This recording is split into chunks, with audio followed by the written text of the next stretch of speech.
Welcome to our episode of the Mind Valley Show with Gretchen Rubin on the Four Tendencies. You're going to love this because before this video is done, you're going to be asked to take a simple quiz on Gretchen's website that's going to help you establish one of four personality types for yourself. I just did this.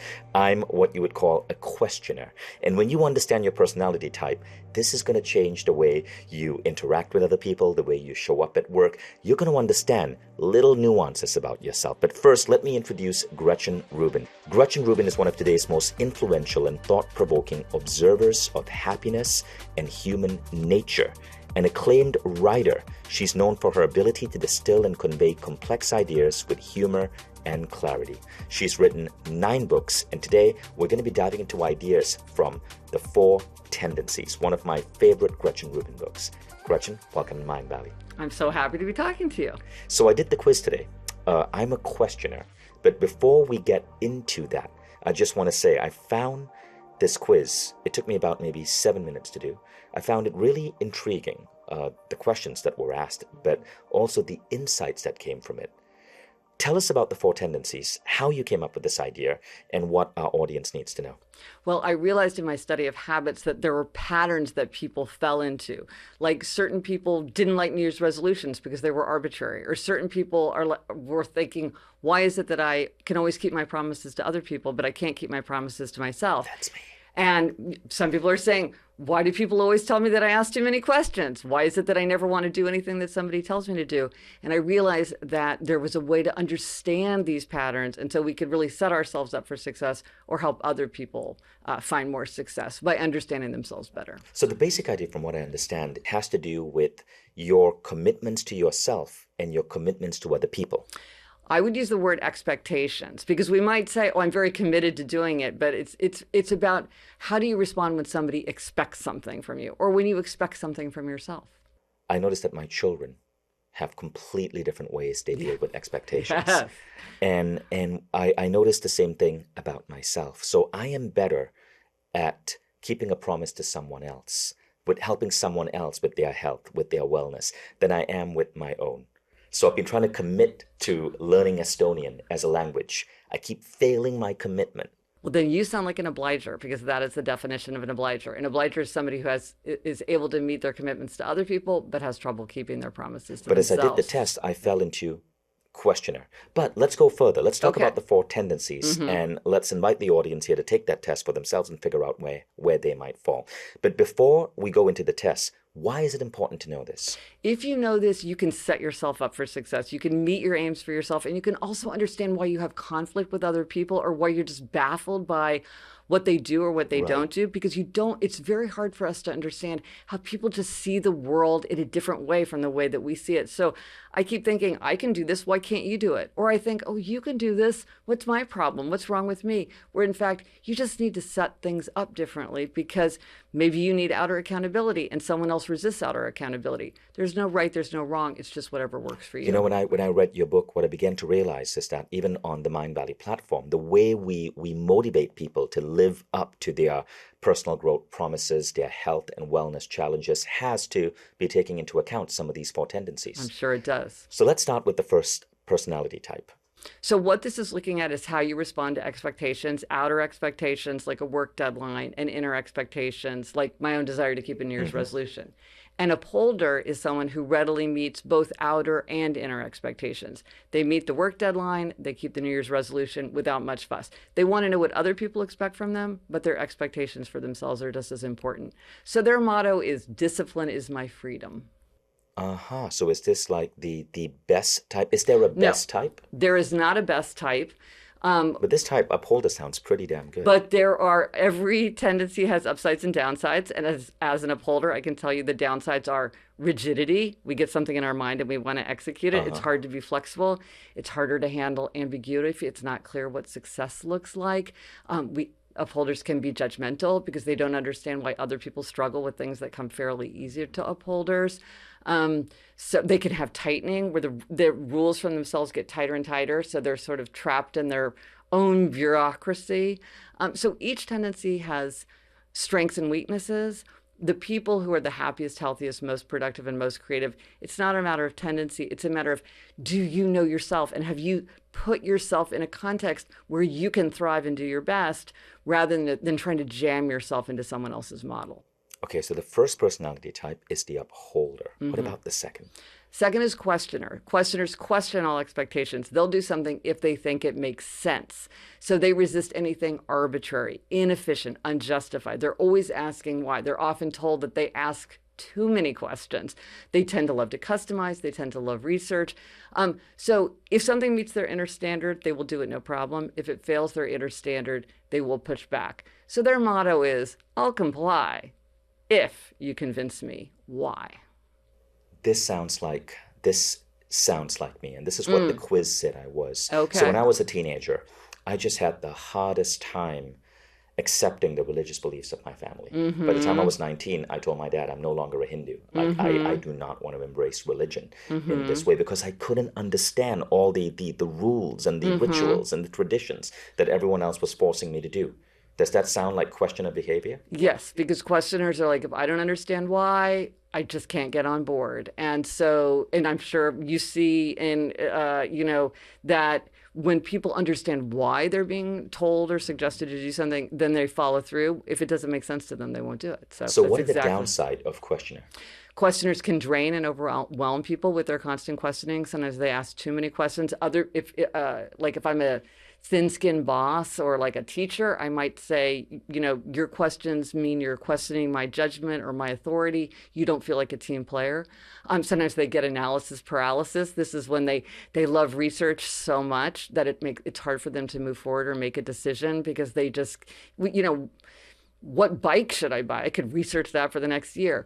They can make others feel very defensive because it's sort of like people will say, I feel like I'm a witness on the stand, or I feel like a reporter is like, investigating me for a crime because these questions, whereas the questioner's like, well, why isn't everybody asking these questions? Like, why are we going to do something if it doesn't make sense? So to them, it feels constructive, but they have to learn how to ask questions in a way that other people feel is constructive. And the third type? The third type is obliger. This is the biggest tendency for both men and women. So this is the most common one. So you either are an obliger or you have many obligers in your life. So we all have to understand obliger. Obligers readily meet outer expectations, but they struggle to meet inner expectations. So these are people who say, I keep my promises to other people. I can't keep my promises to myself. Why can't I take time for self-care? Why can't I make myself a priority? Why can't I put myself first? And the secret for an obliger is to create outer accountability, even for an inner expectation. If you want to read more, join a book group. If you want to exercise more, take a class where the instructor knows if you don't show up, work out with a friend who's annoyed if you don't show up, take your dog for a run who's so disappointed if she doesn't get to go, raise money for a charity, think of your duty to your future self or your duty to be a role model. There are so many ways to create outer accountability once you realize that that's what you need. Many obligers are told by the other tendencies, oh, just put yourself first, make up your mind and do it. And it's like, no, they need outer accountability even for inner expectations. So that's interesting because I think I may have some obliger tendencies because I noticed that the people in my company that I hire to work, I don't have an assistant, but I have people who assist me at various tasks, but all of them have to be people who crack a whip on me. Yes. So when I'm writing a book, my editor isn't just editing the book. My editor makes sure that I am putting in the work, I'm showing up for our scheduled appointments, that I'm writing X number of pages a week, because if not, I tend to slip. Then it sounds like you're an obliger who has done exactly what is the best thing to do, which is to say, how do I do my best work? How do I need to engage with the people around me? I have a friend when she said whenever she gets a job, she says, I need a tough boss. Are you a tough boss? Because that's how I do my best work. And I need tough assistants. Everybody I have who's assisting me with something is a badass. Right. Because they have to kick my butt. Yes. Especially when what I need to do is something for myself. So that's exactly what you've done. You've created outer expectations so that you can meet your inner expectations for yourself. And rebels are the opposite. So rebels, this is the fourth personality So the type. rebel tendency, they resist outer and inner expectations. They want to do what they want to do in their own way, in their own time. They can do anything they want to do, anything they choose to do. They tend to love a challenge. But if you ask or tell them to do something, they're very likely to resist. Typically, they don't even tell themselves what to do. Like they don't sign up for a 10 a.m. yoga class on Saturdays because they think, well, I don't know what I'm going to want to do on a Saturday. And just the idea that someone's telling me to show up is going to annoy me.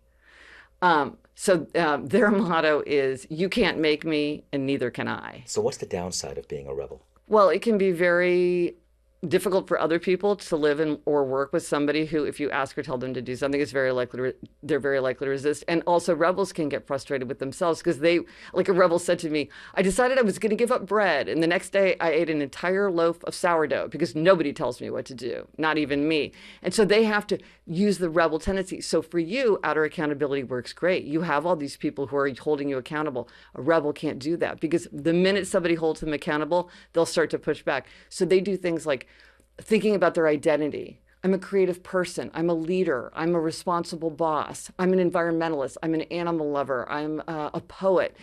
They live up to that identity.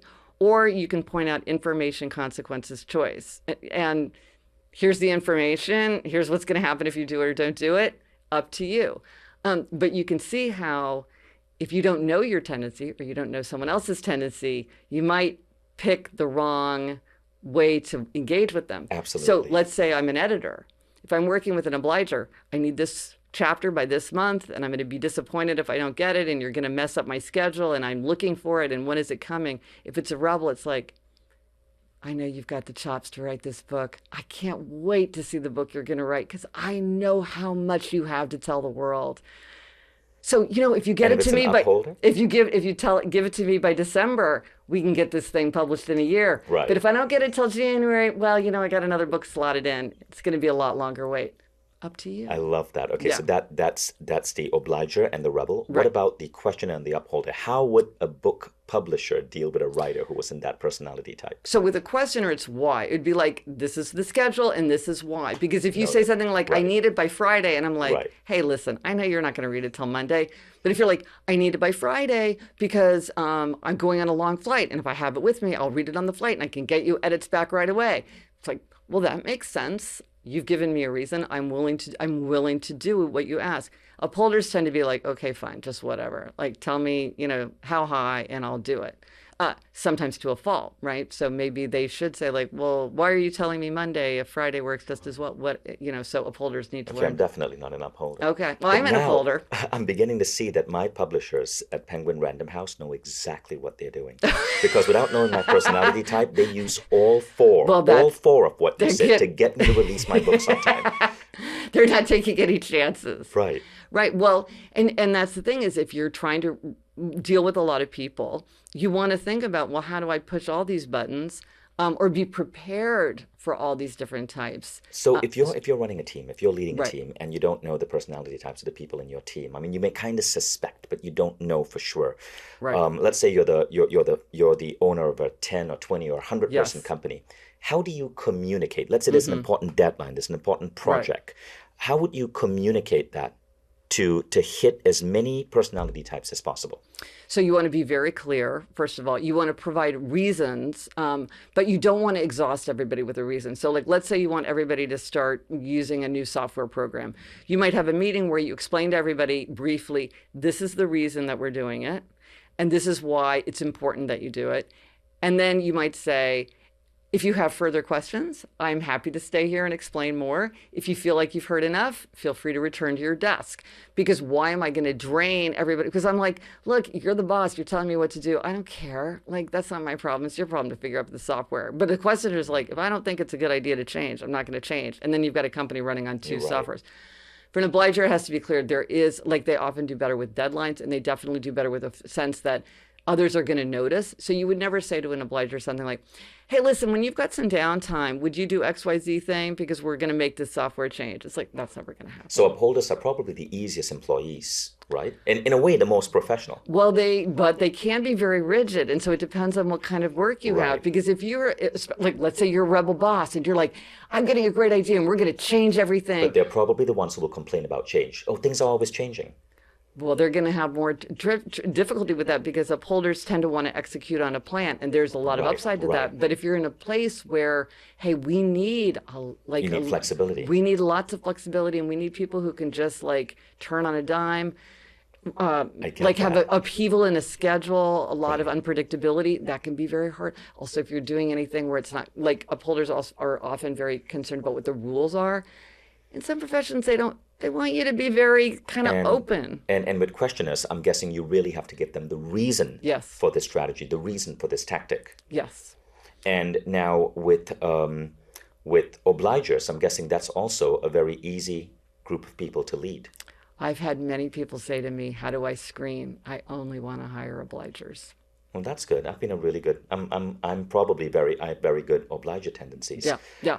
But The but pro- the oh, but- rebel, But let me tell you about Right. an important thing about obligers. Right.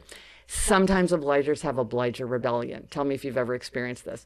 This is when an obliger will meet an expectation, and then suddenly they snap and they say, "This I will not do." And sometimes they'll do something funny like, "I'm just going to sit in my car in the parking lot and be late for work," or "I'm not going to answer your emails for 2 weeks." Or it can be very, very dramatic. "I'm going to get a divorce. I'm going to quit right now, today. I'm walking out the Wow. door, or I'm going to end a 30-year friendship." And it happens when obligers feel overwhelmed by expectations. They become unmanageable. So they feel exploited or ignored or taken advantage of.